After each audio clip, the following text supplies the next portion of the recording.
It will be. We know from looking at other types of coronaviruses that people do get reinfected. And so it's not such a surprise. It's good now to actually have the scientific evidence, because what's new about these cases is that they actually sequence the virus that the patients had each time. We've been hearing for several months that people have gotten it twice, but this is the first time they actually sequenced the virus to show that it was two different types of COVID-19 viruses. For example, the 33-year-old man in Hong Kong who got the virus twice, the first time it was one that was more prevalent in the U.S., and the second time it was a virus strain that was more prevalent in the U.K. So what does it tell us about the amount of time people have immunity, people who've had COVID-19? It shows that even healthy people can have immunity for only less than 5 months, because that's the time period between the infections for most of these people. And it's sort of, good news, bad news. The good news is that none of these people were severely ill. There's some diseases such as dengue fever where each time you get the disease, it's worse. So that's not the case here. But the bad news is they got it again, they were infectious, and in some ways these silent spreaders are the most deadly, because these are the people who feel well, they'll go to work, they'll visit relatives, and potentially infect a lot of people. You're absolutely right about that. Okay, what are you hearing, Kate, on the vaccine front? A lot of hope, a lot of optimism that the United States could have a vaccine by the end of the year, maybe even before the election. A lot of companies are in that critical phase 3 trial.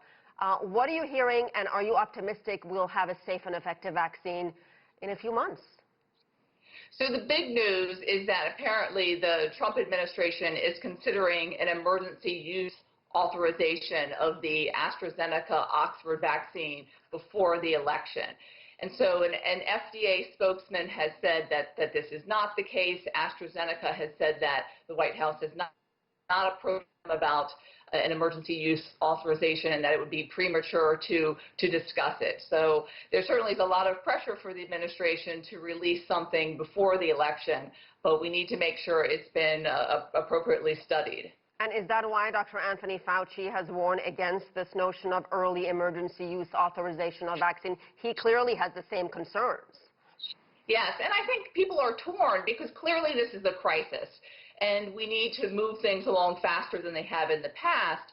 But on the other hand, there's a concern about political interference, and also the AstraZeneca Oxford vaccine is a new type of vaccine. It's one of the live adenovirus vaccines. There's currently not a commercially available vaccine like this.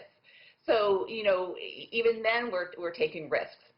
And finally, Kate, let me ask you about this convalescent plasma, which did get emergency use authorization from the FDA for treating COVID-19 patients. President Trump has said this is a breakthrough.